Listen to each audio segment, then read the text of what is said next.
Life of pi എന്ന സിനിമയിൽ pi ഈ ദ്വീപിൽ പോകുന്ന ഒരു സീനുണ്ട്. ആക്ച്വലി ഈ ദ്വീപിന്റെ ബാക്കിൽ ഒരു മിസ്റ്ററി ആയിട്ടുള്ള സ്റ്റോറി ഉണ്ട്. നിങ്ങൾ സിനിമ കണ്ട ആളാണെങ്കിൽ നെക്സ്റ്റ് ടൈം നിങ്ങൾ ഈ സീന് കാണുമ്പോൾ നിങ്ങൾക്ക് ഈ സ്റ്റോറി ആയിരിക്കും നിങ്ങളുടെ മൈൻഡിൽ വരും. നിങ്ങൾ സിനിമ കാണാത്ത ഒരാളാണെങ്കിൽ ഫസ്റ്റ് പോയി സിനിമ കാണാം. So save this video. Pi ഈ ദ്വീപ് കാണുമ്പോൾ ഒരു പെണ്ണിന്റെ ഷേപ്പിലായിരിക്കും. ദ്വീപിൽ പോയി നോക്കുമ്പോൾ അവിടെ ഫുള്ളും മിറർ കാറ്റുകൾ ഉണ്ടാവും.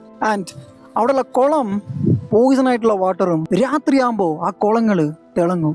അവിടെ ഉണ്ടായിരുന്ന പൂക്കൾ നോക്കുമ്പോൾ അതിൻ്റെ അകത്ത് ഒരു മനുഷ്യന്റെ പല്ലുണ്ടാവും. അവിടെയുള്ള മിറർ കാറ്റുകളൊക്കെ അവിടെയുള്ള ഒരു കിഴങ്ങ് കഴിക്കും. അത് കണ്ട് പയ്യും ആ കിഴങ്ങെടുത്ത് കഴിക്കും. ഇതാണ് ആക്ച്വലി ആ ദ്വീപിലുള്ള ഒരു സീൻ. ഇനി ഞാൻ പറയാൻ പോകുന്ന സ്റ്റോറി ഇതോട് വെച്ചൊന്ന് കമ്പയർ ചെയ്ത് നോക്കുക. ആക്ച്വലി ഇതൊരു ദ്വീപല്ല, പൈൻ്റെ അമ്മയുടെ ഡെഡ് ബോഡിയാണ്.